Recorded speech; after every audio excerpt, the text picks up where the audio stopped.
Hey, how's it going? It's Jay. Do you guys see the cemetery? I'm here at the Sisters Cemetery on campus. I think it's a perfect place to have my last lecture and to just end the class. This is the place of ultimate endings, the ultimate blank space, if you will. So I don't have Chewy here with me, but I have my shirt, Pugs Not Drugs. And I also have this. This is a Puggy Bank. Somebody gave it to me. I wanted to discuss a couple things with you. One, what just happened to us over the last 10 weeks? I'll tell you what happened. Brevity, compression, right? That's what happened. You were immersed into the narrative form of the short story. Here's what I want you to take away from this class. Here's what I hope that you take in to your next class when you, say, are discussing a novel, or even this summer when you're reading a novel on your own. How does this differ than the short story? Well, the novel is much more expansive in the way it uses time and space.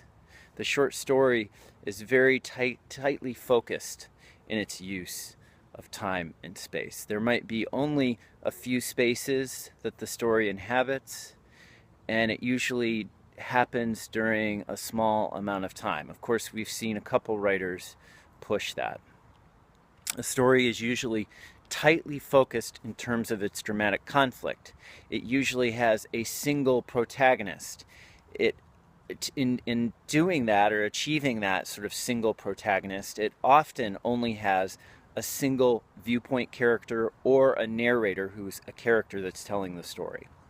Alice Munro, of course, challenged that notion too.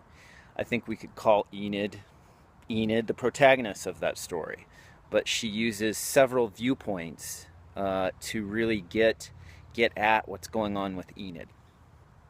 The story has, most importantly, a vertical move, and that is the revelation of a character's complexity over time and space.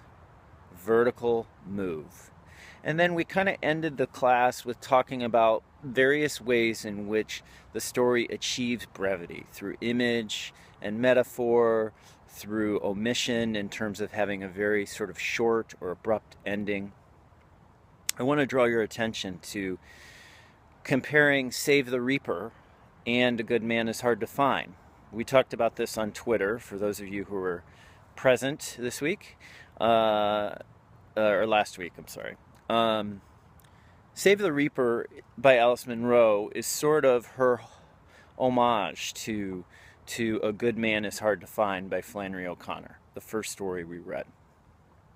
And if you think about where that story ends, which is that it ends in this place in which the grandmother has fully received her comeuppance, her consequences have been doled out. She's been shot by the misfit.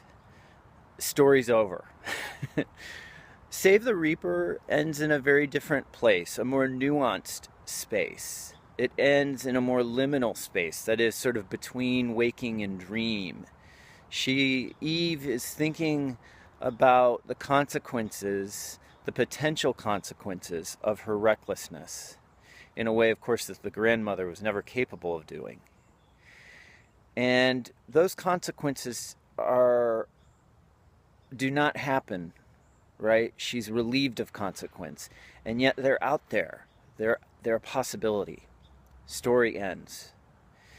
If you think about those two endings, it seems emblematic of how the short story's form has progressed from even 1950 to when Alice Munro wrote that story, which is in the mid-90s. The story has become more compact. It uses even more omissions. It's a more nuanced creature. The last thing I'll tell you guys is that what we have not discussed this quarter, and I purposely did not do this, I just didn't think we'd have enough time, is point of view, is how point of view works in fiction, but specifically in the short story. And in Bullet in the Brain by Tobias Wolff, which was this past weekend's reading and the source of our discussion for Tuesday and Wednesday, you will see a point of view shift between a close third, that is a point of view that can see inside and look around Anders' viewpoint, a shift from a closer third to full omniscience. That is a narrator who can see beyond what Anders can see.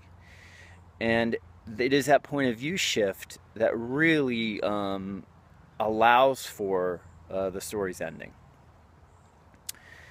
Okay, guys. Great quarter. A lot of fun. I wish you the best. The Puggy Bank wishes you the best. It's time to end.